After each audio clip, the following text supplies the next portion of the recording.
तो हिमाचल प्रदेश का मॉनसून सत्र आज से शुरू होने जा रहा है। ये सत्र 2 से 13 अगस्त तक चलेगा। आपको बता दें कि इस बार के सत्र में कुल 10 बैठकें होंगी। पहले दिन पूर्व सीएम वीरभद्र सिंह और जुब्बल कोटखाई के विधायक रहे नरेंद्र बरागटा के निधन पर शोकोदगार प्रस्ताव लाया जाएगा। 2 सिटिंग विधायकों के देहांत के शोकोदगार के बाद सदन की कार्यवाही दूसरे दिन के लिए स्थगित की जाएगी। हालांकि आगामी उपचुनावों को लक्षित कर मंगलवार से सदन की बैठकों के हंगामेदार रहने के आसार है। इस मानसून सत्र में 5 और 12 अगस्त गैर सरकारी सदस्यीय दिवस भी रखे गए हैं। कोरोना के चलते बजट सत्र में कम बैठकों को पूरा करने के लिए सत्र 10 दिन का रखा गया है और इस बार कुल 853 प्रश्न मिले हैं, जिनमें से 618 तारांकित और 235 अतारांकित सवाल है और नियम 101 के तहत 4 और 130 के तहत 7 चर्चाएं होंगी। तो हिमाचल विधानसभा के मानसून सत्र में विपक्षी दल कांग्रेस ने सरकार को घेरने के लिए रणनीति तैयार कर दी है। दरअसल रविवार देर शाम नेता प्रतिपक्ष मुकेश अग्निहोत्री की अध्यक्षता में कांग्रेस विधायक दल की बैठक शिमला के सर्किट हाउस में हुई। इस बैठक में कांग्रेस के प्रदेश प्रभारी राजीव शुक्ला और सह प्रभारी संजय दत्त भी मौजूद रहे। बैठक में विपक्ष दल ने ज्वलंत मुद्दों पर सरकार को घेरने का फैसला किया। कांग्रेस ने सदन में महंगाई, बेरोजगारी, आपदा और बरसात से हुए नुकसान, फिजूल खर्ची, प्रदेश पर बढ़ते कर्ज, कोरोना काल में अव्यवस्था, कानून व्यवस्था और कथित भ्रष्टाचार जैसे ज्वलंत मुद्दों पर सरकार को घेरने की प्लानिंग की है। जनता आज त्रस्त है, हिमाचल की जनता परेशान है, हिमाचल की जनता बदलाव चाहती है। आज आम आदमी महंगाई से परेशान है, युवा बेरोजगारी से परेशान है और हर व्यक्ति, चाहे कोरोना का संबंध हो चाहे विकास का संबंध हो, जगह जगह पहाड़ गिर रहे हैं, सड़कें टूट रही हैं, कोई जो है किसी किस्म से भी सरकार कोई राहत नहीं दे पा रही। इसलिए हमारा एक एक विधायक अपने आप में एक टाइगर की तरह विधानसभा में गरजेगा और जनता की बात पूरी तरह से रखेगा। तो हिमाचल विधानसभा मानसून सत्र का आगाज आज होने वाला और ऐसे में विधानसभा के बाहर से हमारे संवाददाता विकास शर्मा इस वक्त लाइव जुड़े हुए हैं। विकास, आपसे जानना चाहेंगे, 2 बज चुके हैं, विधानसभा की कार्यवाही क्या शुरू हो चुकी है?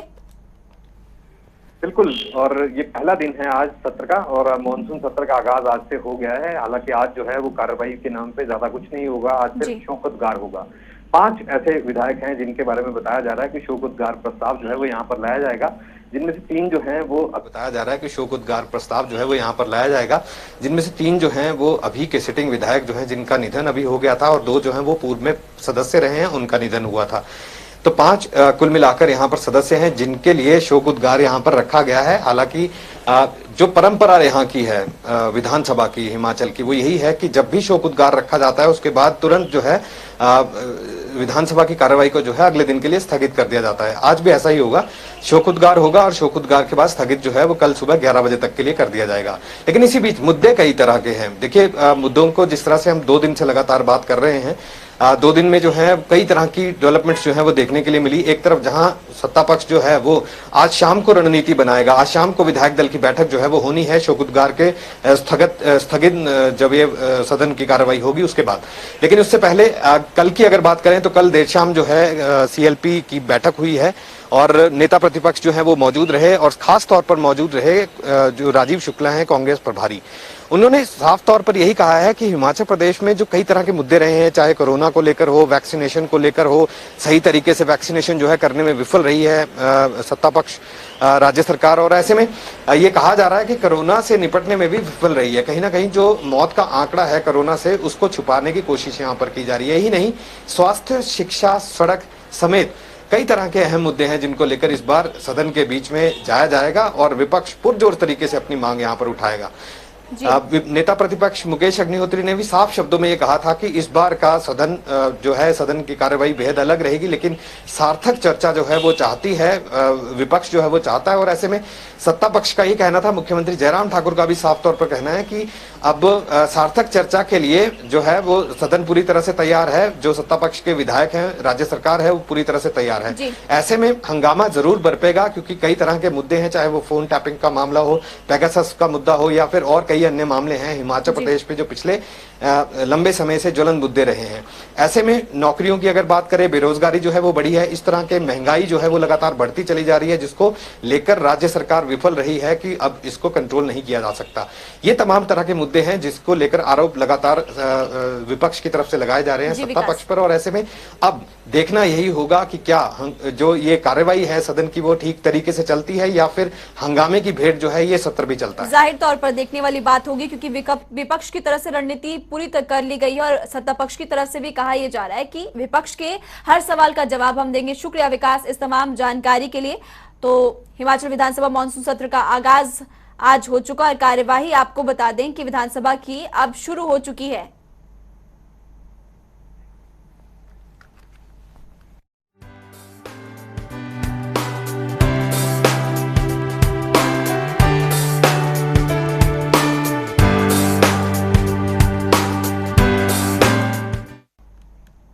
तो हिमाचल सरकार के स्कूल खोलने की इजाजत के बाद आज से प्रदेश भर में 10वीं, 11वीं, 12वीं की कक्षा के लिए स्कूल फिर से खुल चुके हैं। इसी कड़ी में आज हमारी टीम ने ग्राउंड जीरो पर जाकर स्कूलों में कोविड नियमों को लेकर जांच की और हमने पाया कि स्कूल के अंदर दाखिल होने से पहले सभी छात्रों की थर्मल स्कैनिंग और हैंड सैनिटाइजर का भी प्रयोग किया जा रहा है। वहीं छात्रों के बैठने के लिए भी उचित व्यवस्था की गई थी।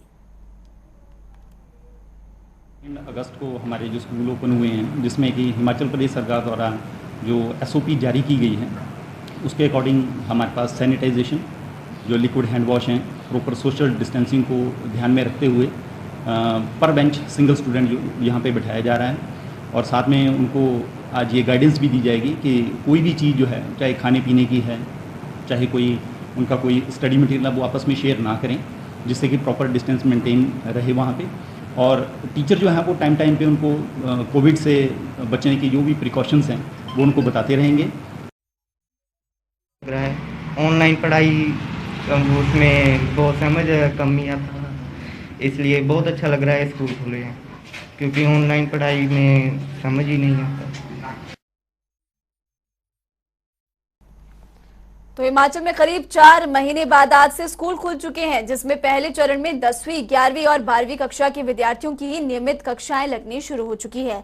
स्कूल खुलने का समय सुबह 9 बजे से लेकर दोपहर 3 बजे तक रहेगा। वहीं विद्यार्थियों और शिक्षकों को मास्क पहनना अनिवार्य होगा। बच्चों की थर्मल स्क्रीनिंग भी, हैंड सैनिटाइजेशन करने के बाद ही बच्चों को स्कूलों में एंट्री मिल पाएगी। बच्चों का कहना है कि ऑनलाइन पढ़ाई में उन्हें काफी समस्या आती थी, लेकिन आज काफी समय के बाद स्कूल खुलने से वो खुश है। नमस्कार। आज जो है 2 अगस्त 2021 को बहुत लंबे समय के बाद स्कूलों में दोबारा से विद्यार्थियों का आना हुआ है और इस दौरान हमने जो भी सरकार की गाइडलाइंस थी उन सभी गाइडलाइंस को ध्यान में रखते हुए बच्चों के सिटिंग का, बच्चों के अराइवल का टाइमिंग, बच्चों के लंच ब्रेक टाइमिंग जो है वो एडजस्ट किए हैं। हमारे कुछ क्लासेस जो हैं, जैसे हमारी +1 क्लास जो है वो सुबह पहुंच जाएगी 8:45 बजे, 15 मिनट उनकी थर्मल स्कैनिंग की जाएगी, उसके बाद वो 9 बजे से अपनी कक्षा के कमरे में जाएंगे। ये वाली स्टडी सही है, क्योंकि ऑनलाइन स्टडी में कई बार नेट प्रॉब्लम हो जाता था और कई बार क्लास नहीं लग पाती थी जिस तरह से लगनी थी। तो अब स्कूल आकर कुछ अच्छा लग रहा है। होप आई है कि नहीं हम कुछ +2 में अच्छा कर सकते हैं, अच्छे नंबर से पास हो।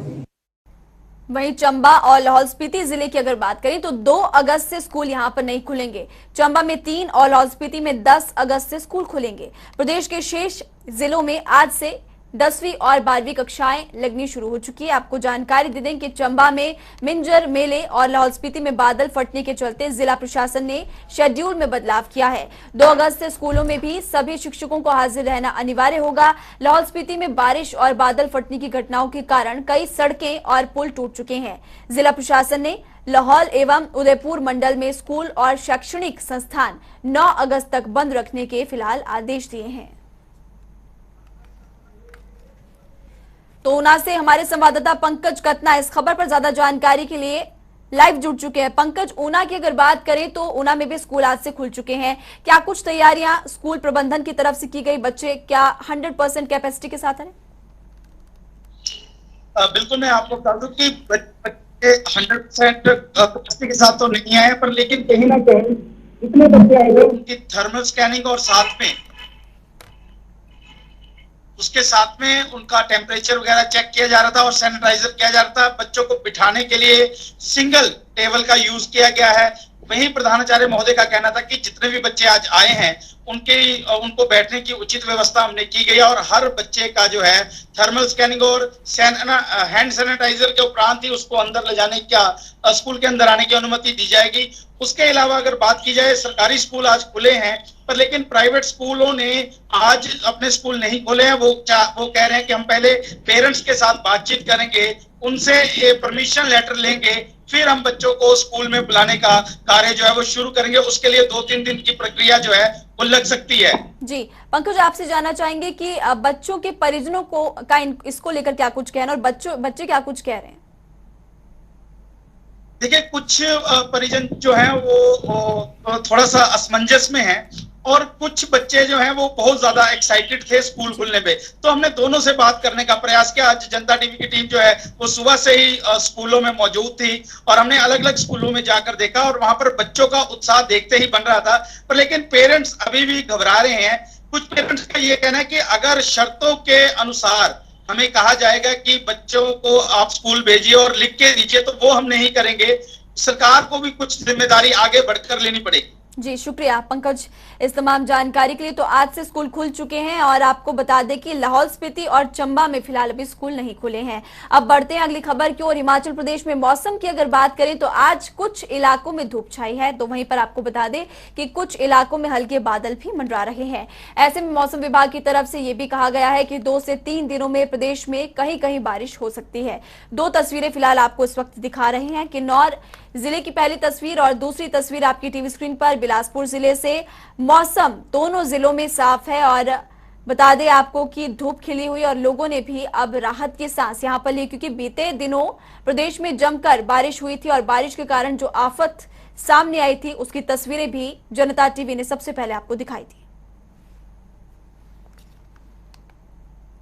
तो मौसम विभाग की तरफ से हालांकि अलर्ट अभी भी जारी किया गया है और कहा गया है कि आने वाले 2 से 3 दिनों में भी बारिश की संभावना बनी हुई है। लेकिन आज के मौसम की अगर बात करें तो कुछ जिलों में धूप खिली हुई है और कहीं बादल भी छाए हुए हैं। विकास शर्मा इस खबर पर हमारे साथ ज्यादा जानकारी के लिए लाइव जुड़े हुए हैं। विकास, आपसे राजधानी शिमला का मौसम जानना चाहेंगे। इस वक्त राजधानी शिमला का मौसम कैसा है?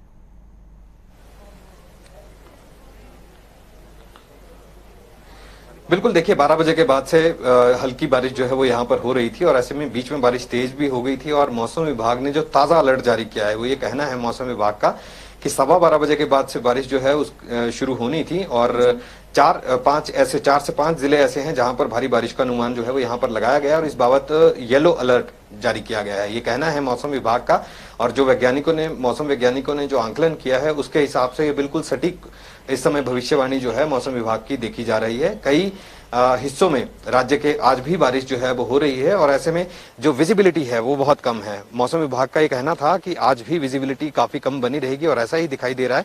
मैं इस समय विधानसभा में हूँ, सत्र जो है वो चल रहा है, लेकिन इसी दौरान बारिश का माहौल जरूर है। यहाँ पर हल्की बारिश जो है वो अभी भी यहाँ पर जारी है, लेकिन इसी बीच जो धुंध है वो पूरी तरह से यहाँ पर छाई हुई है। हालांकि अभी इस समय धुंध जो है वो थोड़ी छंटी हुई दिखाई दे रही है, लेकिन इससे पहले यहाँ पर धुंध पूरी तरह से छाई हुई थी, तो ऐसे में विजिबिलिटी जो है वो बेहद कम रहती है। तो कहीं ना कहीं ये मौसम जो है अभी ऐसा ही बना रहेगा। मौसम विभाग की माने तो अभी आगामी 8 तारीख तक जो है महिमा ये मौसम ऐसा ही बने रहने का अनुमान है और ऐसे में विजिबिलिटी जो है वो बहुत कम रहेगी, धुंध जो है वो छाई रहने का अनुमान है। तो कुल मिलाकर ये एडवाइजरी जारी की गई है कि जो लोग हैं जो सफर कर रहे हैं सड़कों पर वो थोड़ा ध्यान रखें, एहतियात बरतें और ऐसे में पर्यटकों के लिए भी एडवाइजरी जारी की गई है कि आप भी नदी नालों से दूरी जो है वो बनाए रखें और ऐसे में जो भूस्खलन वाले क्षेत्र हैं उनमें लोग ना जाएं। जी, तो एडवाइजरी यहाँ पर विकास जारी की गई है। आपसे ये भी जानना चाहेंगे क्योंकि पिछले दिनों जो बारिश प्रदेश में हुई थी, तबाही हुई और बहुत ज्यादा बारिश के कारण कई पर्यटक भी फंस चुके हैं। आपसे ये जानना चाहेंगे कि राजधानी शिमला में क्या पर्यटकों की आवाजाही अभी भी जारी है?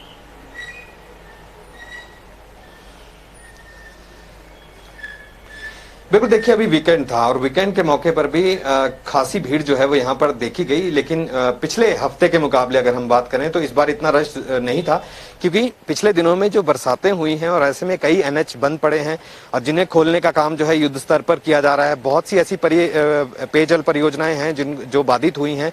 भूस्खलन की चपेट में कई ऐसे इलेक्ट्रिसिटी के पोल या बड़े ट्रांसफार्मर जो हैं वो यहाँ पर आए हैं।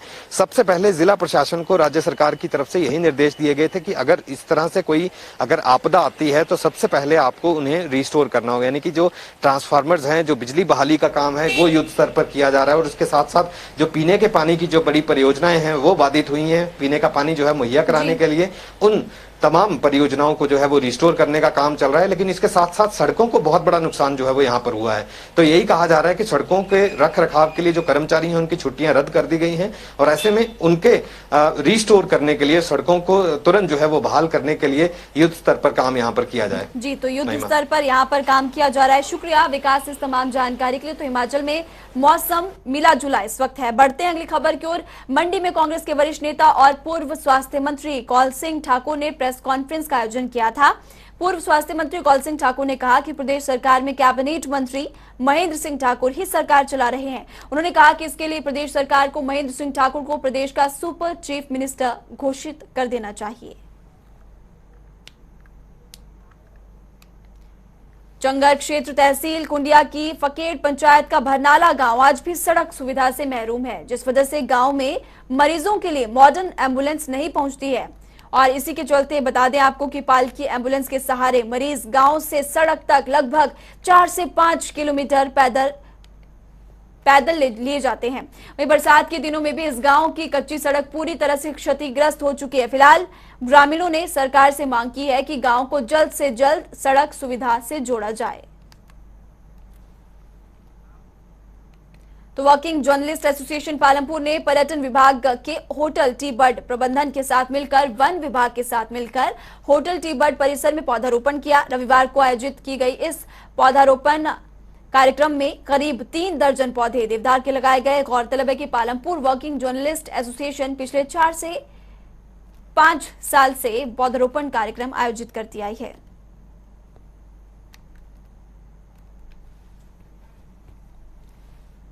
तो बता दें आपको कि कांगड़ा की ये तस्वीरें हैं जहां पर पौधारोपण अभियान चलाया गया। हालांकि पूरे प्रदेश भर में वन महोत्सव के चलते पौधारोपण अभियान चलाया गया। सरकार की तरफ से भी लक्ष्य निर्धारित किया गया है।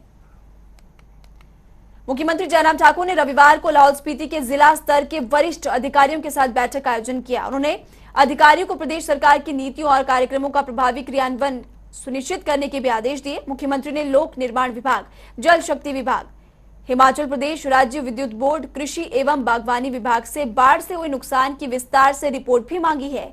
आपको जानकारी दे दें कि जनजातीय विकास मंत्री रामलाल मारकंडा ने भी मुख्यमंत्री को सड़क की समस्या से नकदी फसलों को हुए नुकसान से अवगत करवाया और इस दौरान उपायुक्त नीरज कुमार सहित अन्य अधिकारी भी मौजूद रहे।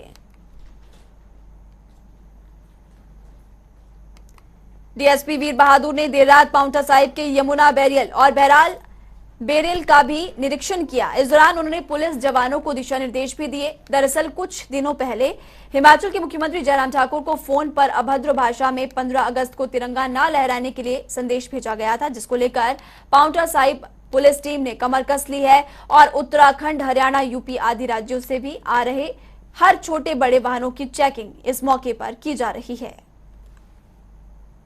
अभी हाल ही में, क्योंकि अभी 15 अगस्त आने वाला है, तो इसी के चलते इंटर बैरियर जितने भी हैं हमारे, उनमें सुरक्षा बढ़ाई गई है। और जैसा कि अभी माननीय मुख्यमंत्री हिमाचल प्रदेश को भी कुछ ऐसे थ्रेटनिंग मैसेज मीडिया के माध्यम से और बाकी भी ऐसे प्राप्त हुए थे, जिसके बारे में जानकारी सभी को है।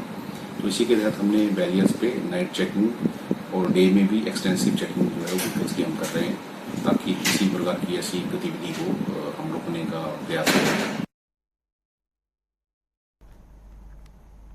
तो नागरिक चिकित्सालय राजगढ़ में लगभग 1.5 करोड़ की लागत की अल्ट्रासाउंड और आधुनिक एक्सरे मशीन का रविवार को पूजा अर्चना कर विधिवत उद्घाटन किया गया।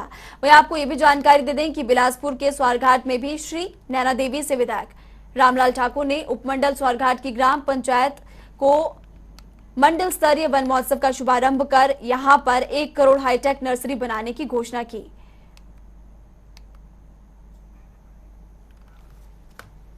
तो अपना हिमाचल में अभी के लिए फिलहाल इतना ही। वक्त हो चला एक छोटे से ब्रेक का, हम फौरन वापस लौटें।